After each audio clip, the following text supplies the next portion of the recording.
If you ask any Dragon Ball fan what are some of the best games in the series, chances are Legacy of Goku series would get brought up quite often. Legacy of Goku was developed by Webfoot and holds the accolade of being the first America-based company to develop a Dragon Ball game. When they released Legacy of Goku, it sold over 1 million copies, and naturally, the game got a sequel, Legacy of Goku 2, the sequel that fixed majority if not all of the problems of the first game. You could actually fight enemies in this game without dying in a pathetic manner.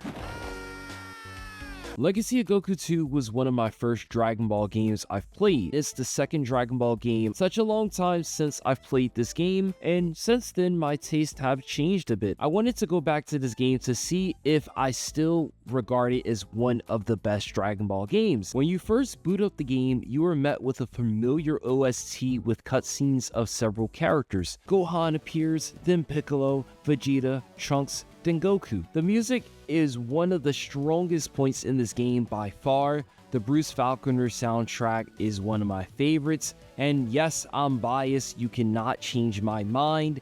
This made Dragon Ball Z. If you watched Dragon Ball Z as a kid, this soundtrack is what you remember. The Super Saiyan 3 soundtrack is by far one of the hypest music pieces ever. This game does give you 3 save slots to play the game. That means if you had a brother or sister who played the game, you could play together without worrying about your save file being deleted. This reminded me of what the Zelda games did in the past, where you had 2 or 3 save slots. While I see the usefulness in this feature, it felt pointless considering the amount of time the game takes to beat. Despite the popularity of Dragon Ball Z in the West in the early 2000s, Legacy of Goku 2 follows the anime's canon and not the manga's canon. The game starts off with a retelling of the history of Trunks. This beginning portion would have made more sense had Trunks been the main character of the game, but Webfoot decided to use this event retelling as a leadway to the actual start. Trunks is used to teach some basic mechanics in the game, such as the fighting, the ki blast, and using flying pads. This tutorial extends to Gohan, who seems to be the main character of the game. You learn many aspects of the game with Gohan early on: quests, the ability to save, the run mechanic, the door mechanics, stat capsules, and even boss fights. Gohan in my playthrough, I always give him the stat boosters, and it was no different this time, and this is mainly because Gohan has terrible stats. You play with him the most. What already seemed refreshing about this game was that there was 8-way movement. You weren't bounded by the 4-way movement of the directional pad. Instead, you could move diagonal, making it really fun when it came to movement. You could also see boss health. There was epic music and had the ability to increase your stats, though it was only a finite amount of times thanks to the limited amount of stat capsules that existed in the game. What bothers me a little bit about the introduction of the game is that it could have started off with Gohan daydreaming. It could have went over a lot of the basic mechanics. He wakes up and then we proceed from there. It actually makes the Trunks segment feel out of place. It is out of place. It just feels odd. Though after you beat Frieza in Gohan's dream, Gohan actually comments that he senses Frieza. He calls Krillin, and Krillin's like, yo bro, we all meet up because Frieza's here. I can smell his ass. My question was, how do you know what he smelled like? But then I was like, wait, he did fight him. You dip and you go off to the world map. The world map in this game is a very cool concept because in a lot of the later Dragon Ball games, they have the concept of you flying around a map. It's so cool, but here's the problem. There's no interactive elements. Webfoot was unique with their approach to enemy design, as red ribbon robots and human tigers plagued the first area of the game. This game featured many enemy types for a Game Boy Advance game. The team changed colors for difficult enemies for subtypes, and for its time, I thought this was quite impressive. In my experience, it felt like there was more enemy types in this game than there were in Kakarot. Gohan makes his way to where the squad is at, and he encounters blockable paths, requiring you to beat all enemies in the area to proceed. This was used frequently, though it could have been used a bit more. It could have been used in conjunction with the level doors to make players grind a bit more by disguising the grind. After Gohan gets there, the group watches as Frieza appears with his father. After some banter with him and his father, Trunks appears. In the original show, we don't know who this character is. I believe there's an episode called Mysterious Youth, just to emphasize we don't know who this is.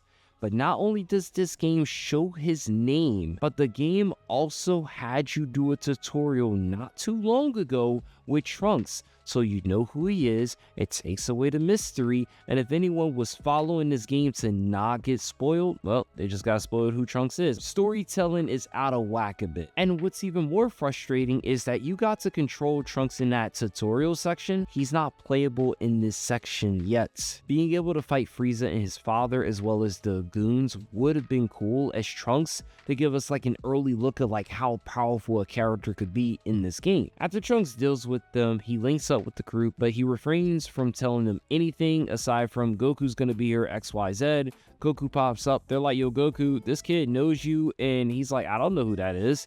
Trunks reveals his name as well as all the information, tells Goku all the stuff. Goku being a loudmouth, Piccolo heard everything, and afterwards he told Goku, don't say shit, man. Goku wasn't gonna say anything, then Piccolo's like, bro, stop playing. So then Goku had told everybody, but two things did not occur. The fight between Goku and Trunks with the sword and finger, and Trunks did not leave. He stayed there in the conversation after he just said, can we talk privately? The events unfolding are not making sense. And the game skips another crucial thing. They don't have Goku explain how he escaped planet Namek as well as picked up the instant transmission and demonstrating it. From a story stance, this actually makes the end of the Android saga / Cell saga wonky. It's at this point in the game, still quite early, I call the Paddock Quest arc. Depending on how you feel about fetch quests, you might like this part of the game. After Goku returns home, he tells Chi-Chi pretty much he has to train for 3 years and he has to take Gohan.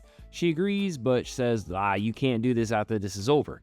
Goku sends you to West City, and you have to do a grandiose amount of effort just to link up with Piccolo. There's a parade that Hercule is having that's blocking the path. You talk to Hercule, you gotta get him a sandwich so he can get the heck out the way. The quest line goes as follows. You must feed Hercule a sandwich, but the person at the sandwich shop needs a newspaper to make the sandwich.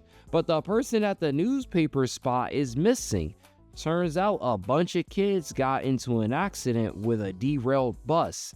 So now you gotta go help those kids, believe one of the kids is the newspaper kid, and once you help all those kids and find them and report it, the newspaper guy goes back to his job like nothing happened, gives you a newspaper, you go to the sandwich person, and then you finally go to Hercule and you give him the sandwich that you made. But it's not done, because then you have to go find a CD for Hercule. This sends you to the CD shop where the guy flames the F out at anyone liking the CD that Hercule's looking for. It kind of adds to the Hercule's just an annoying character trend in this game, and it only gets worse. Now, after getting the CD from the antique shop, the parade moves and you can speak to Piccolo, who's been waiting for the longest.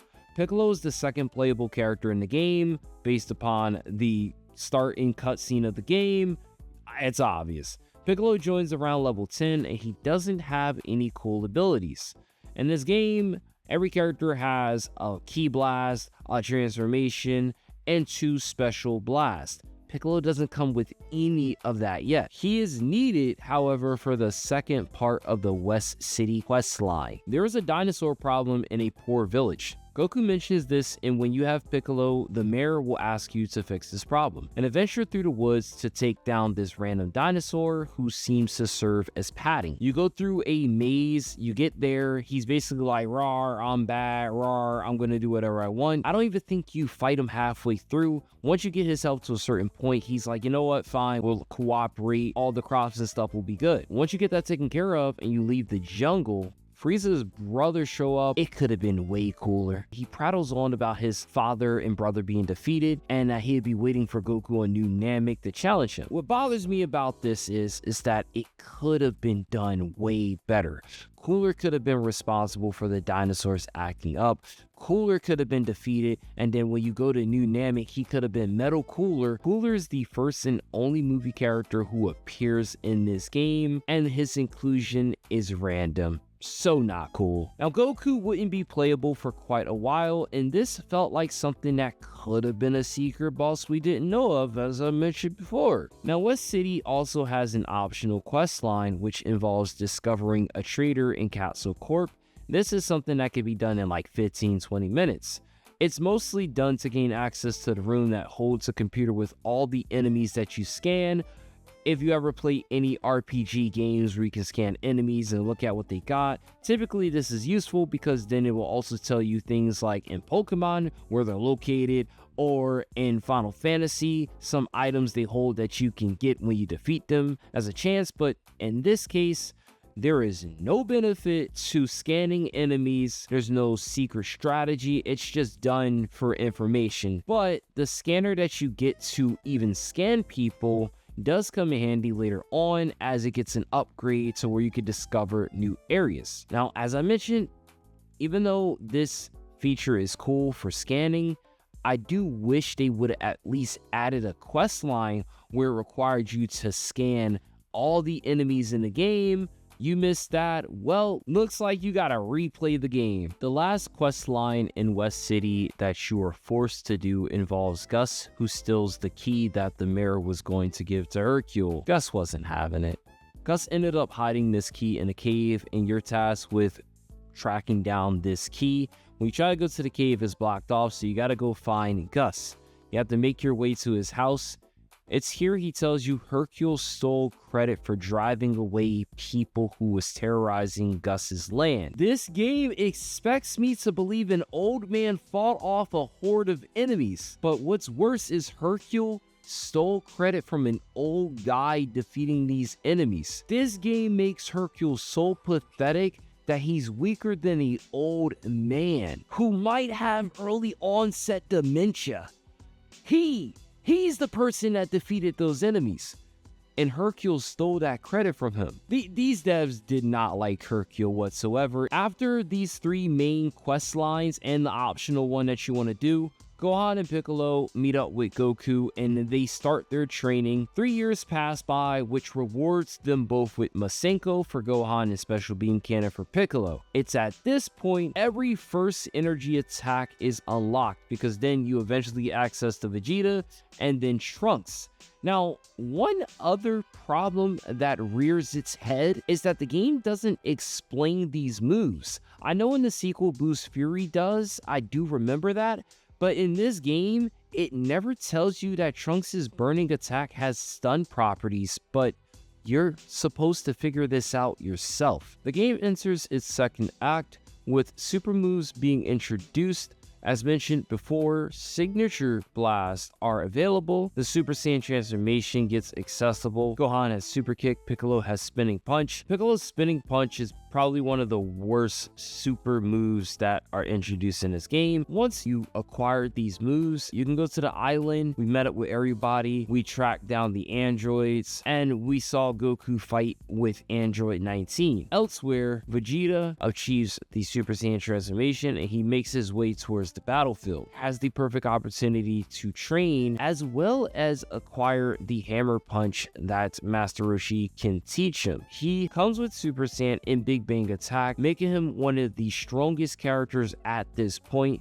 and you'll probably make use of him quite a bit during this time in the game. There's also a optional quest line to collect 25 gold capsules. You can start this quest line at any point in the game. This would be a good time to collect this quest, But essentially, these golden capsules are all around the world. At this point, we've been introduced to stat capsules. So naturally, you would think that these capsules have a similar benefit. There's challenges associated with getting these. The rewards you get for collecting all 25 is the ability to go back to the world map at anywhere on the map. The only problem I have with this is that you don't acquire this until you beat everything in the game, and there's no reason to do this unless you waited until the exact end of the game to grind out levels and do extra stuff. I guess I can see the usefulness, but for a super player, pointless. During this part of the game, Vegeta has the option to train. He eventually meets up with the group and he fights against Android 19 to save Kakarot. They chase down Dr. Gero or Android 20 after defeating Android 19. Dr. Gero ends up escaping into the mountains where you have to travel to find his lab. It's around this time Trunks should have been made playable. So instead, you do a full chase of Dr. Gero in this new area with Trunks not being playable. Dr. Gero sets up these special gates preventing you from entering his laboratory area. This quest line is probably the one that a lot of people remember from Legacy of Goku 2. You have to disable 3 different generators. The first generator is the easiest one to do, but it's the second 2 that are the most difficult. Now, you can actually disable these 3 generators in any order, but I went with the order of easiest, hardest, and not that hard. It's during this quest line that you will encounter Dr. Gero a few times, as he will fight you to prevent you from being able to advance forward. He can be kind of difficult. He can absorb energy attacks, and if you're fighting with, say, Piccolo or Vegeta, or you didn't use the stat boosters, you're going to be struggling a bit. I would go as far as to say that this quest line is one of the hardest missions in the game. It involves the dinosaur eggs. You have to transport them between the generator and where the dinosaur wants to move to. I personally, playing this recently, did not find this mission difficult. Once you pick up on the pattern of how the enemy units move, it becomes easy. The one I did find annoying was Vinny's house. The generator there was no method to disabling the switches unless you just remember how it was in the past, or you guessed. I guessed until I figured it out. Once you figure out the switches, it opens up the door in Vinny's house. You can go into the basement, destroy the generator. Once you destroy all these, this will open up the gate leading to Dr. Gero's laboratory. It's about at this point in the game, we are like halfway through Act 2, getting to Act 3. Trunks in the vicinity. He goes as far as to try to destroy the lab to stop the androids from releasing another android, but this fails, and the group tries to encounter Android 18, who's been released by Dr. Gero alongside Android 17, and Vegeta fights Android 18, and we know what happens. He breaks his arm. He's humiliated. He flies off pondering on life. Piccolo goes to the lookout seeing if he can merge with Kami, and Trunks receives information regarding another time machine, which puts him and Gohan on a mini quest line to investigate. Trunks becomes playable. His stats are focused on attack. Trunks has the burning attack. He can go Super Saiyan, and both him and Gohan go check out the time machine reports. Nothing too exciting happens except for the reveal of Cell, and Piccolo merges with Kami. Piccolo gets both the Super Namek transformation and Scatter Shot. Super Namek was just another merged with Kami transformation. Fused with Kami was common in the Budokai games, as they popularized this being a transformation. And Piccolo ends up going to Ginger Town to encounter Cell. Now, during his fights, I see issues with the knockback system. So what happens is when enemies are being attacked, they get knocked back, but bosses tend to get knocked back more in an exaggerated way. For smaller characters, it's not a big deal. For bigger characters, it's very annoying. We enter Act 3 of the game as Goku recovers from the heart virus, and he plans to ascend to the next level. He goes to find Vegeta and Trunks, including Gohan, so that he can train in a hyperbolic time chamber. Over halfway through the game, and Goku is still not a playable character. And might I add, the time chamber segments are not playable in this game. Vegeta and Trunks go into the time chamber. Piccolo goes to intercept both 16, 17, and 18 as they arrive at Master Roshi's house, with Android 17 challenging Piccolo to a fight, more so Piccolo challenging him to a fight. Now this fight was probably one of the hardest fights in the game due to how long it goes on for and there not being enough health items to heal you. I actually had problems with this back in the day, and I had a little bit of trouble when I was fighting against Android 17 recently. Now, at the end of this fight, Cell pulls up, and after a bit of talking, he's able to absorb Android 18, becoming semi-perfect Cell, and he gets stalled by Tien. Goku pulls up, saving both Tien and Piccolo, using instant transmission for the first time, it being referenced here, with Cell just saying that he must learn how Goku does it. Trunks and Vegeta emerge from the hyperbolic time chamber with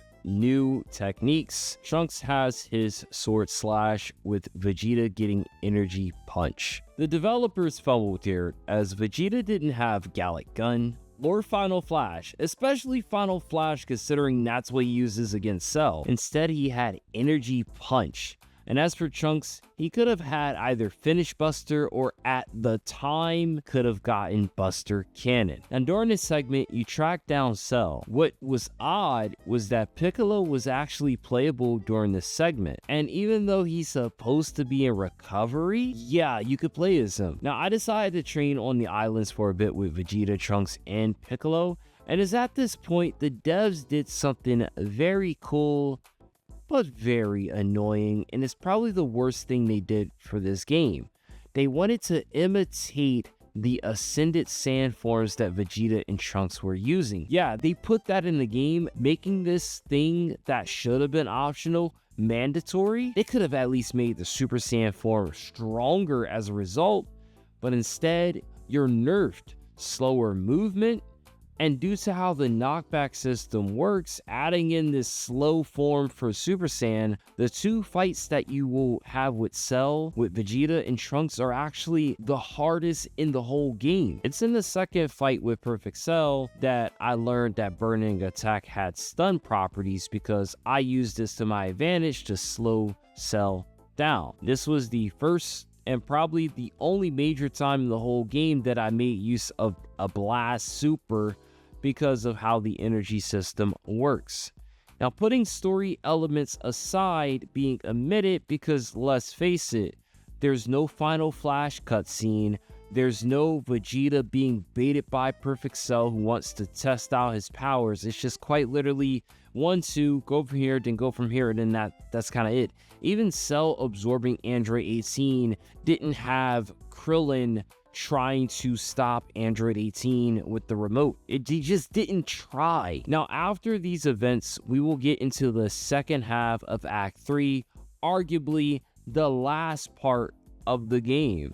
And this part of the game involves you finding the Dragon Balls. Gohan and Goku emerge from the time chamber. Gohan has Super Saiyan, and he has his second blast attack, the Kamehameha, and it's at this time you can finally play with Goku. Now, Goku in his arsenal has Super Saiyan, of course. He has Kamehameha, and he has the Spirit Bomb. He has overall average stats, but the problem is, this game is called Legacy of Goku when it should have been called Legacy of Gohan, because of the amount of time you play with Goku is so minimum that I don't understand what the devs were thinking. You have to get Goku to level 40, collect the Dragon Balls, and then make your way back to the lookout and then head to the Cell games. Getting Goku to level 40 is not even hard, and collecting the Dragon Balls isn't hard. But I made things harder. I trained every character to level 50, including Goku. You don't need to get him to level 50. You can get him to level 45 because of the post-game content. The Dragon Ball quest line in this game doesn't offer anything cool. It's pretty straightforward. They put the Dragon Balls into different areas.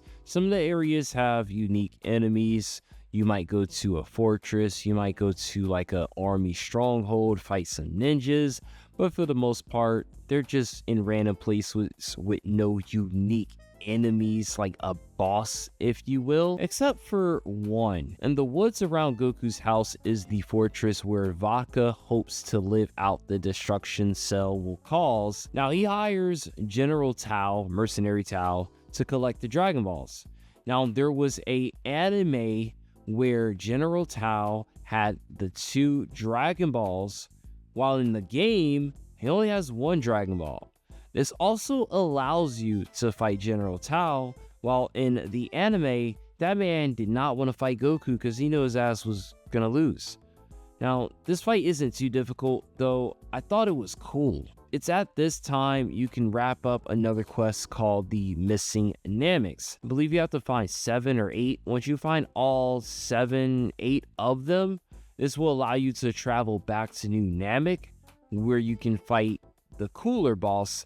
But when you defeat Cooler, Piccolo also has a level 50 door behind him. So it's almost as if this was meant to be a post-game thing. Once ready, you have to fight Cell 4 times. First with Goku, next with Gohan, followed with Super Saiyan 2 Gohan, and one last time with Gohan and Super Saiyan 2. After the first time Gohan fights Cell, you have to fight 3 Cell Juniors with Piccolo, Vegeta, and Trunks. At this point in the game, I max leveled the whole crew, making the fights a bit easier. There was an easier way to transform to ensure I didn't have any problems by hiding behind the rocks. Likely, the devs did this on purpose so that you could transform in battle. Something I never noticed was that the game makes it impossible for Super Saiyan Rage Gohan to lose because he gets health regen. Even if you don't have the best stats, you will still regen your health.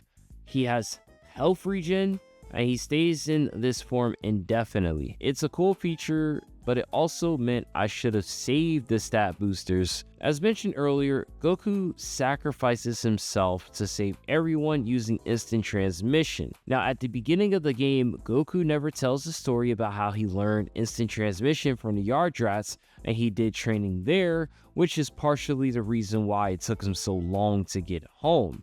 After he teleports Cell away, Cell comes back stronger, kills Trunks, but the game never shows Trunks being dead. Even before the wish is made to revive everyone killed by Cell, Trunks is alive, sentient, breathing. I don't know what these devs were thinking when it came to Trunks, but it seemed like they were hyping up Trunks to the extreme. They didn't even want to follow the proper canon. Now, once Cell comes back, you fight him again, you beat him, you do the Kamehameha struggle until eventually Cell's overpowered, and that's it. After beating the events of the game, I went to watch the ending unfold and the credits rolled. I want to say I spent anywhere between 8 to 10 hours playing this game. Taking the grind out of the equation, this isn't a long game. There is more you can do in this game after you beat it. Number 1, there are level 50 doors for the 4 characters: Gohan, Piccolo, Trunks, and Vegeta. Once you get to level 50 with these characters, you can go into these areas and get a trophy. Once you get a trophy for all of 5 characters, you get the first one from Goku after beating Cell, and before you have to go through the different doors. Once you get all 4 others, Hercule will become available. Now, the reason why I said I should have saved those stat boosters is because Hercule is a very weak character, but the game did something sneaky. If you don't level Goku up past 45 or higher, Hercule will join the group at level 1, making the grind very long. Now, in order for you to see the second ending, getting the true ending or the alt ending, you have to get Hercule to level 50, and then you got to go to the broadcast station in West City. I'll be honest with you guys, grinding to level 50 is one of the most tedious things in this game. They made it hard. It's not fun. I ended up doing this with the dinosaurs, and then I did the same thing with Hercule, but it was even more tedious because he doesn't have high damage. Now, both endings eventually showcase Trunks going back to his time, defeating the androids, and then taking down Cell. What can I say when it comes to this game?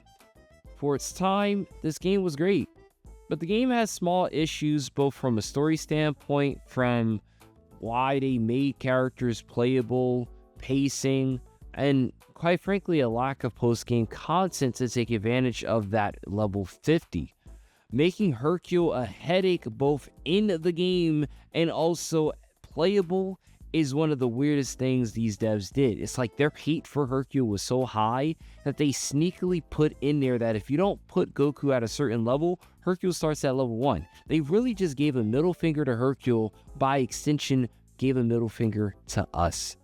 I personally would have liked it more if movie characters were implemented in a similar fashion as Cooler, but just better, and they were involved with side content, so when you finish the game you can explore some of these things or side content while the game was going.